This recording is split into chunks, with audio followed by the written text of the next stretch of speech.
The United States military operates under a baseline assumption of absolute aerospace supremacy.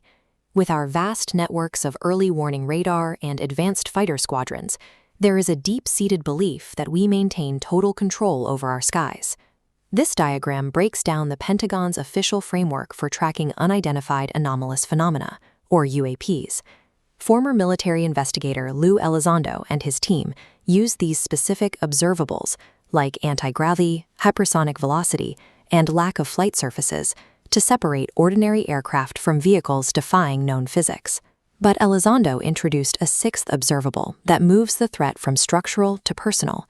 This category tracks the lasting biological and physical effects reported by military personnel who have had close encounters with these craft. Lou Elizondo's records document tangible physiological damage. These case files include reports of lasting biological markers, suggesting a physical interaction that results in actual medical consequences for military personnel who encounter these objects. In 1977, Ellsworth Air Force Base formed a critical node in the Cold War's Northern Tier defense system. It was a heavily fortified installation guarding hundreds of nuclear-tipped Minuteman missiles. Late one night, a serious perimeter penetration alarm tripped at a live missile silo codenamed November 5. Air Force Security Police Officer Mario Woods and his team leader were immediately dispatched into the dark to investigate. As they rounded the bend toward the silo, the entire atmosphere lit up as if the sun were rising. Hovering silently just a few feet off the ground was a massive, gaseous sphere the size of a commercial big box store. Inside their patrol truck, the air grew incredibly thick. Woods and his partner found themselves suddenly unable to breathe under an intense, crushing atmospheric pressure, right before Woods blacked out completely. When the radio finally woke him up, hours of time had inexplicably vanished. His vehicle was stranded in the mud several miles away, with no tire tracks leading to its location. At the base hospital, military doctors discovered unexplained radiation-style burns on his face and hands, taking skin samples that the Air Force never shared with him again. The encounter at November 5 demonstrates a scenario where a high-security perimeter was breached by a source the base was not equipped to deter. In this instance, the technological presence was able to bypass physical security and incapacitate human guards at a nuclear launch site. Decades after the Ellsworth incident, these encounters moved from isolated inland silos to the open ocean. The phenomenon began actively engaging with the most advanced mobile military assets on the planet.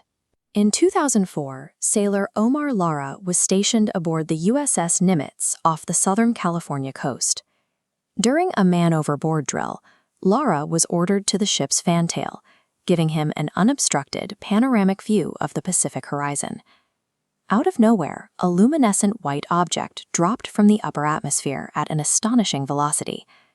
Instead of crashing into the water, it decelerated instantly, stopping dead just 100 feet above the waves.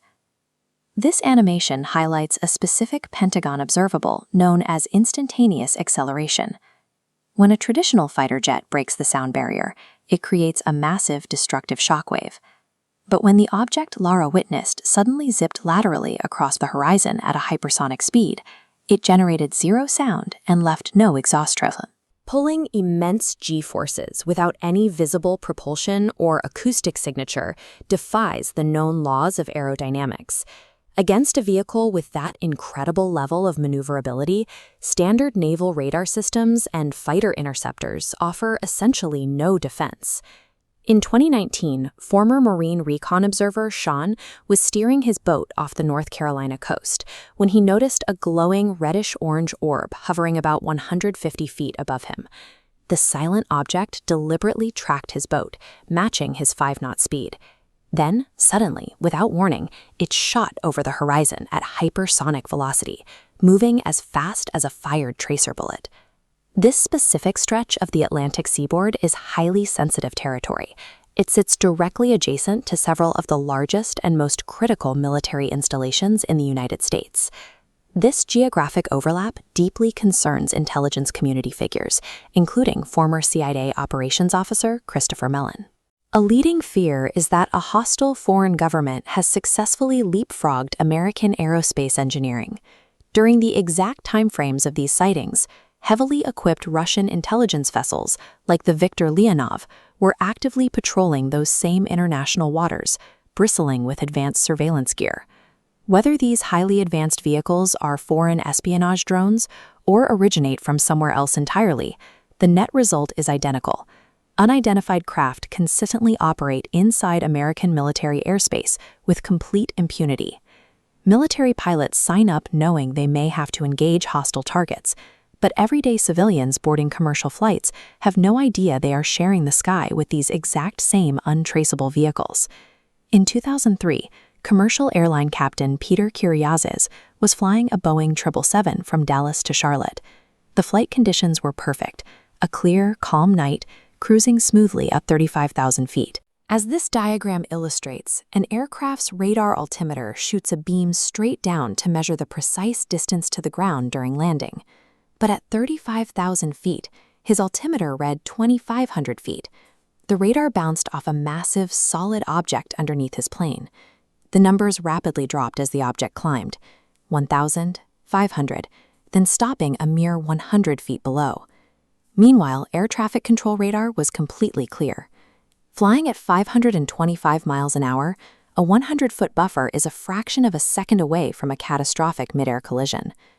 Kyriazis hovered his thumb over the autopilot disconnect button, bracing himself to violently throw the massive jet off course to save his passengers. The reading eventually cleared, but the incident remains unexplained. For Captain Kyriazis, it stands as a data point showing that unidentified, solid objects can operate within the vertical separation limits of commercial aviation. These accounts, spanning Cold War missile silos, modern naval strike groups, and commercial air corridors, track a presence reported across several different types of American airspace. To properly secure the air, the military establishment has to openly accept that the United States no longer holds an exclusive monopoly on its own airspace. Protecting the people in those planes requires stripping away the lingering stigma around the subject.